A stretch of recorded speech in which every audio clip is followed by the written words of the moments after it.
wanted to talk to you about a new way to read. By the way, what you're looking at is an ePortfolio. It's online, it's live right now. If you want to go to it on your electronic devices or try to do it on a piece of paper, it doesn't really work that well on traditional paper, but if you want to go on electronic devices, this is the web address. You don't put www. in front of it. Just type this in, and you will go directly to what you're seeing on screen. You can also go there thereafter. It'll be available. So today we wanted to talk to you about a new approach that Professor Culkin and Kate and I have developed over the last few years in trying to reach our students here at BCC. As most of you that are related to CUNY know, a lot of our students come in with academic skills. Sometimes at the level of reading, our students don't really reach the expectations of college work as they come in. We have a lot of remedial students on campus, but even those that pass the reading test have issues when it comes to some more specific and careful, discipline-specific reading.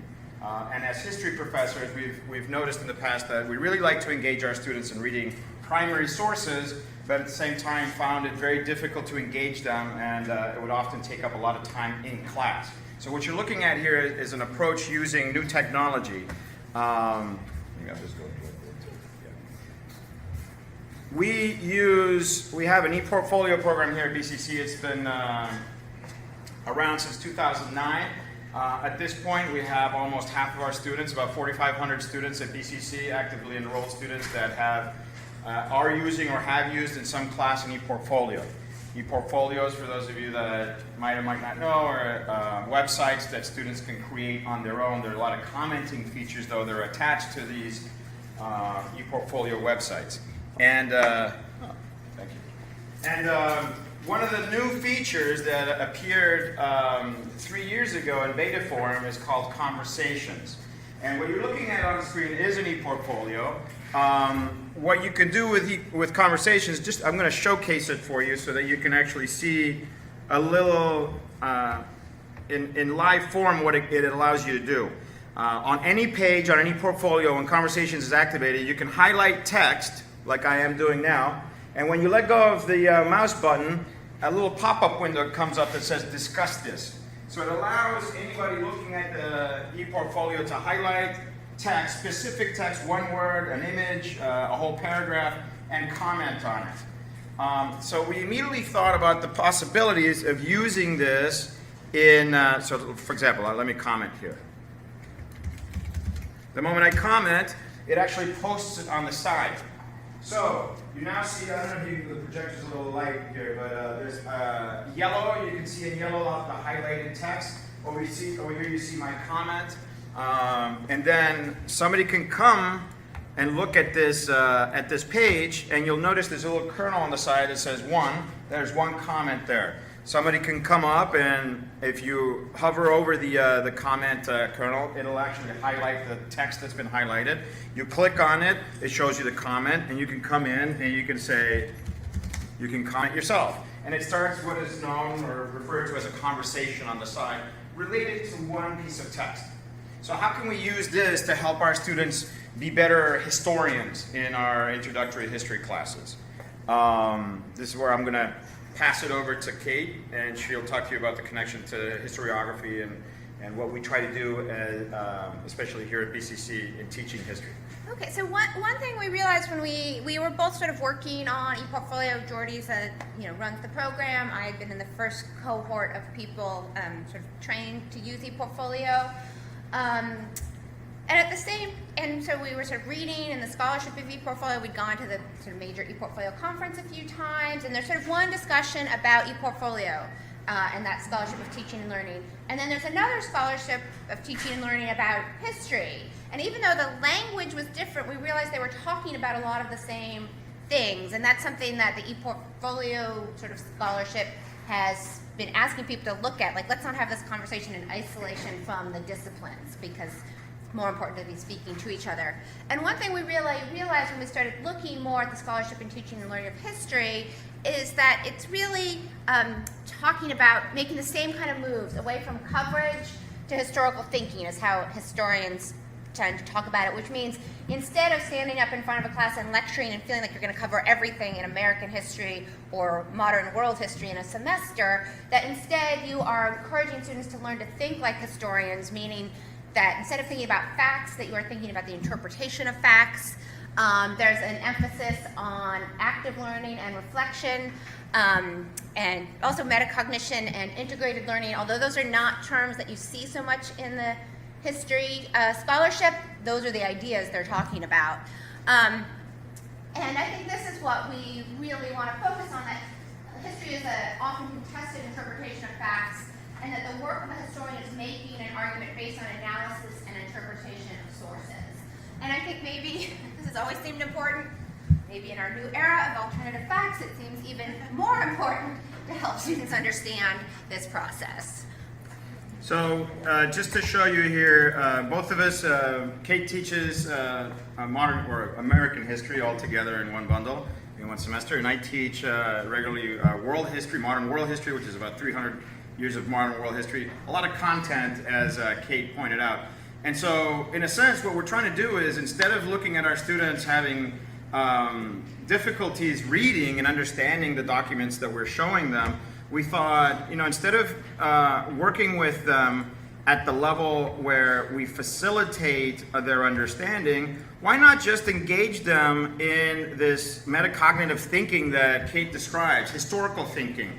Something that we as graduate students didn't really engage with all that much until we got towards the end of undergrad and certainly graduate school. That's where you really engage in this notion of historical thinking. But we thought to ourselves, why not have our students engage in that up front?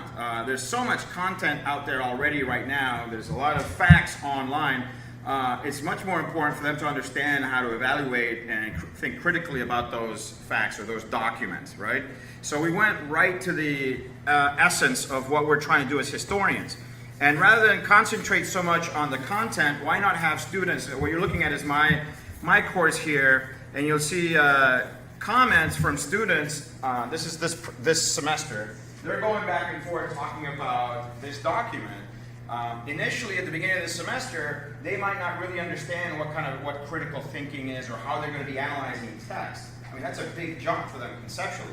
But by starting early in the semester and repeating over and over and allowing them to do this outside of class, where it's everybody is required to engage in this conversation with each other, and not what is more traditional of having a class setting where the kids that are more aggressive or quicker to raise the hand are the ones that comment, and the rest of the class sort of quietly listens. This requires everybody to engage. By repeating this over and over every week, students engage, you can start to see a progress of their ability to understand historical writing and critically evaluate it. Okay, and yeah, so I use this in my American history class, and we have sort of two themes in the class. One is this idea that what is history? I have students write reflections at the beginning, middle, and end of the semester talking about what they're how they would define history. And at the beginning of the semester it tends to be like, it's a class I have to take to graduate if I'm a criminal justice student for American history, or it's or they repeat things that they've heard, or it's facts. It's telling us what happened. By the end of the semester, I think because of this assignment and other things we do in class, they really tend to have a much more complex understanding of what history is and what its role is. The other thing that we talk about a lot is how Americans use history to argue for what they want to have happen in the country. So looking at how very different groups of people will claim the founding fathers to argue that their way is the right way and what the direction America should be. So here, one document that we look at is a document by Louisa Jacobs, who was a woman who had been born a slave. She's the daughter of Harriet Jacobs, if anyone's read Incidents in the Life of a Slave Girl. This is a document she wrote sort of when she was working with the freed slaves in Savannah during the sort of early years of Reconstruction. And it really sort of lays out some of the different things that are happening, and the students really often connect with this document pretty well. Like here you see 11 people commented. And sometimes I will go in and clarify things, but they're really sort of having a conversation with each other. They're thinking about how does this relate to, I have them watch videos and do other readings before they come to class, before they're looking at this document. It's different than when Jordy's organization. I have the students do the readings and come to class and then analyze the document after we've had that discussion. And often they're really building things in from our conversations. They often will make connections to modern day, and I really don't put any, for me this is a low stakes assignment, like whatever, as long as they do enough, they get credit, as long as it's not like I agree. I'm like, you can't just say I agree. But so they'll get, they'll make connections to the modern day world. Some of them are more sophisticated than others, but it really gets them all engaged. It also, beyond learning about history, more than once I've had students feel like I really know people. They come in and like, who's Jason? Who's Maria? Like, because they know each other from these conversations, and it helps them build a relationship in the class, which we know it's sort of a side benefit. It's not related to history, but it's important in a commuter campus to build those communities. And one of the things that we do have slightly different approaches, but one of the things that really stands out about generally about both of our approaches is that we scaffold the reading into a weekly series of required contributions to the course. So in my case, students actually will. My course is an OER course, so there's no textbook that's required. So all of the documentation and all the reading that they do is actually off of the web. It's free. It doesn't cost them anything. But what that also brings with it is there's the requirement that I present to them a synthesized version of the narrative, the historical narrative that we're covering that week. So what they do basically before they come to class, they watch a video, 15-minute video on that historical topic. They then read and analyze the documents that you saw, like it's similar to what Kate has here, before they come to class. Then in class, instead of doing the traditional approach of lecturing about that topic, what I'm able to do is engage them in a conversation, a second level conversation about the document and its impact. And what I really love, actually, in the last few semesters, I've been able to really get into depth talking about the meaning of language and how language is used historically or also in the present. I was showing you a document that is from Emmeline Pankhurst, a suffragette who really believed that women, in their struggle to gain the right to vote 100 years ago, could resort to violence. And they did in England. So the English government refers to them at that time as a terrorist organization. And so having an analysis of this text allows us to then have a conversation in class about whether they were terrorists or not. And it really boils down to opinion, but it's not just, I don't think that they were terrorists because they were women and they were struggling for the right to vote. Because I say to them, well, what about Al-Qaeda, or what about a more, contemporary terrorist organization? So we really start having these conversations that Kate is talking about, of the importance of the building of narratives, historical narratives, and that impact on our society. So, assessment? Assessment, yeah. So we did assessment. Everybody's excited now, right? It's the big A word. Yeah. Authentic assessment. Yeah, we did the AA. So what you're looking at is a rubric that both of us used. The history department also uses this to assess final exam essays across the department. And two of the elements that we concentrate on in the department is the students' ability to use and analyze historical sources. And number two, how well students engage and identify and critique historical themes, ideas, and movements. So by looking at, we decided, since we're doing this in the department anyway, let's use the same type of assessment approach to understand how our students are evolving throughout the semester. The interesting results are the following.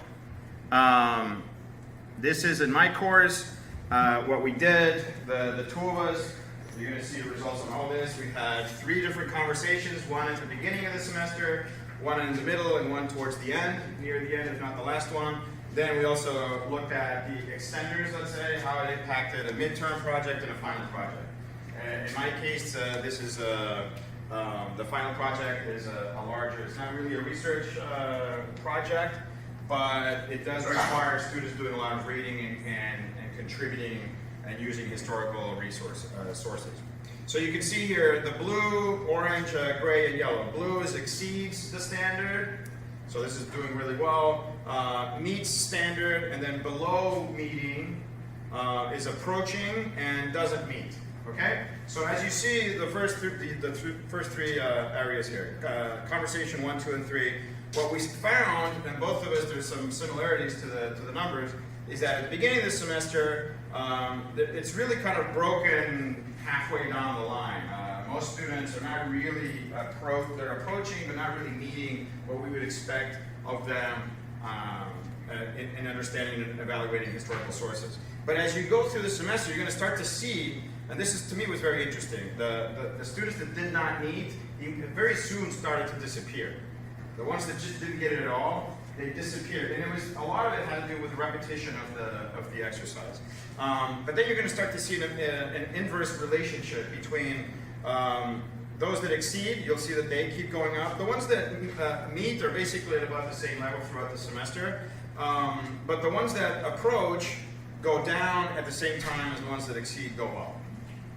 And there was just, these are not students that are jumping from here to here. Basically what you're seeing is a movement up the scale by 1 or 2 steps. Right? So by the time you get to the end of the semester, there's some very interesting historical analysis that is happening through the reading of sources. It also has an impact, although not as pronounced, an impact on midterm and final projects. This is for the use of historical sources. I won't go into such detail about historical themes, but you can see a similar relationship there. A little more pronounced even with the exceeds. And then, oh wait, I'm not going to go into that yet. I'll let Kate show you hers. Well, I actually just briefly, to not take up too much time, I had sort of similar results in terms of analyzing the primary sources, students getting stronger at that.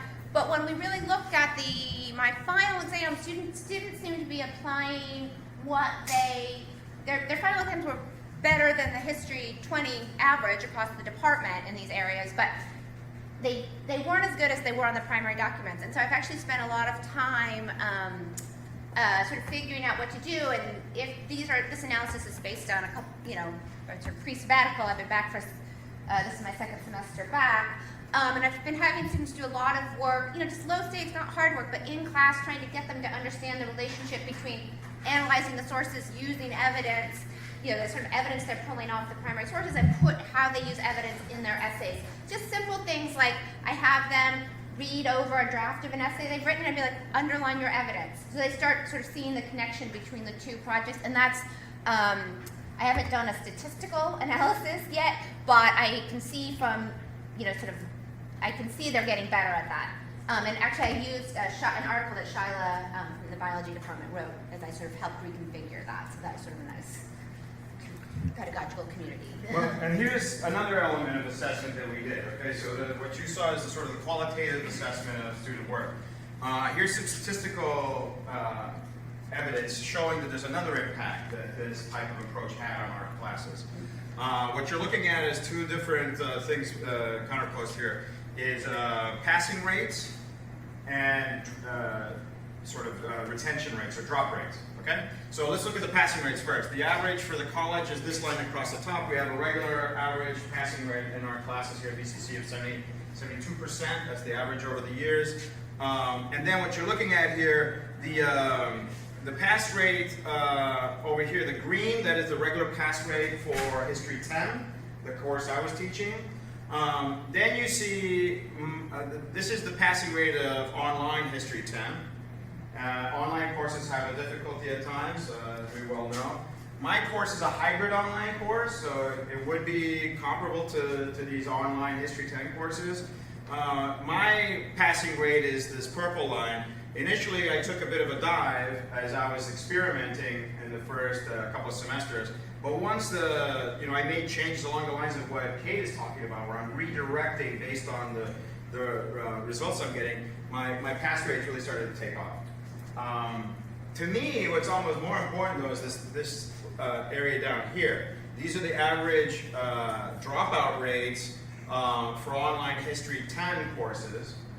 Down here, the dropout rates for my class throughout this whole process, it's below 10%, which is actually pretty good for BCC. Okay, we have 5 minutes. And yeah, so do we want to open it up to conversation? Yeah. So you have, now we're not going to have time to do this, but we gave you a little piece of paper. You can take this with you. Obviously, you don't have to return it when you leave. But this is a type of assignment that if we had had a little more time today, we would have engaged in. I actually would prefer for you to just ask us questions instead, if that's okay. Or if you want to, you can just sit silently and work on this. And read about Frederick Douglass. Yes. When can we start using this for our courses? Oh, you can. You here at BCC? No, I'm not. Lehman? Lehman, are you guys using? Not school ed anymore, so I don't know about the rest of the school. But there are. Education is available, I think, at Lehman, though, right? Yes, it is. Education is. Yes. But there are also, if you don't use education, like you could, we actually just wrote an article about this, and at the end we talked about like you could use Google Docs. There's other ways you could use that same kind of group commenting that are available. Yes. So just a quick question about the categories. If you had the students meets is approaching, does not meet, and you saw the pattern throughout the semester. Yeah. When you look at withdrawals or drop rates, are they the ones that make sense? Would they be the ones in the low portion of You mean that? it doesn't meet? Yeah, Did they drop out? yeah. That's actually a very good question. I didn't look at that specifically, but it's interesting to when you're looking at the students that are like I mentioned when I was talking about the graph here. This is really sometimes you have students jumping 2 steps ahead. So even though I wouldn't be able to answer your question whether all of them don't meet, because if you look at this is under 10%. Right, so it could be, that's a good question, I should look at that. Because you could But do a it lot of now, these so actually, the change, the direction of change, and see what the average direction of change is from what. Yeah, so we weren't treated by student. It was sort of an anonymous. yeah, we did, although I did go back and look sometimes so that I could answer the other part of this question, which is the student going 1 over, or is the student going 2 over, or 3 Or over? are they regressing? Or are they regressing? It's interesting that there were a few students, and this is not statistically sound, what I'm saying, I just looked at what I got from reading their comments, that I could really kind of tell. Some of them just lingered in the middle, which is, I think, to be expected. But there were a lot of students that did the 2-step jump from the approaching to the more from the doesn't mean it. And I do think they push each other to have more complex conversations, because I actually found, and it seems like a paradox to me, the less I comment, the better their comments are. Like at first, when I first did this, I felt like I've got to be in there, correcting them, pushing them, and when I actually stepped back, their conversations got better, because I think they're really trying to talk to each other, they're not waiting for my, and again, for me, it's a low stakes assignment. If they do it, they get credit. So the fact that they're getting better at it is, in many ways, self-motivated. That's some good advice that you just gave. I was going to ask you, basically, you said during the, when you were just initiating this course, you said that you sort of, several semesters, you sort of... Yeah, I slid for the first 2 semesters. I actually was lower than my regular pass rate. So what advice do you have if we want to start doing this, so that you saw that were the challenges that we could probably avoid that you made, or anything else like that? That 1 or 2 of them that you... I might be the wrong person to ask, and I think Kate maybe too, because both of us throw caution to the wind sometimes. And we regularly are experimenting every semester. I try something new every semester. I don't tell my students though. I would say one thing is be very clear in class about what they need to do, model it in class, and then sort of modeling. stay out of the conversation. I think that's hard if you're a teacher, but bring it up in class. I also noticed participate when I started like each week I bring it up in class and be like, oh, this was a good comment, or look what you guys were having a great conversation here. So those 2 things I think really help. Actually, this last one, that one actually worked a lot better than I thought it would. Showing the comments in class and talking about them, I thought that would embarrass students. But after the initial shock, well, he's going to put it up there. They really understood that this was visible, and that it's visible to each other, and that it's visible in class, it's visible to me. They really start to take a lot more they invest more time and thought in the conversation itself. That peer-to-peer relationship is really interesting influence. I'm sorry, you had a question. And I think this, yeah. What kind of oversight did the administration have over the design of your courses? I mean, yeah, You have to meet the student learning Yeah. outcomes that were sort of pathways Yeah. approved. But if the history department used to be very top down, we all had a standardized thing we had to do, and enough people were retired that we broke out of Well, that. but it's a really interesting yeah. question. We're very self-governed at this level. There is a pathway, CUNY pathways restriction, let's say, on the courses. You have to follow certain learning objectives, etc. But within the department, what we have found has worked very well is to open up assessment and the evaluation of student work and the construction of courses, for that matter, to the creative and responsible influence of each individual instructor, so that we actually can have that rubric I showed you is the result of a year-long conversation about how we should evaluate work and what kind of work we should require. And so it's a much more complicated system of assessment now. It used to be very top-down, like Kate says, and everybody basically had to follow the same structure. We broke away from that. It gave faculty the freedom to feel confident that their own teaching style could be actually a good teaching style. And that automatically, in the first semester, since we changed that, brought our passing rates up 5-6%. And it's continued to be higher. So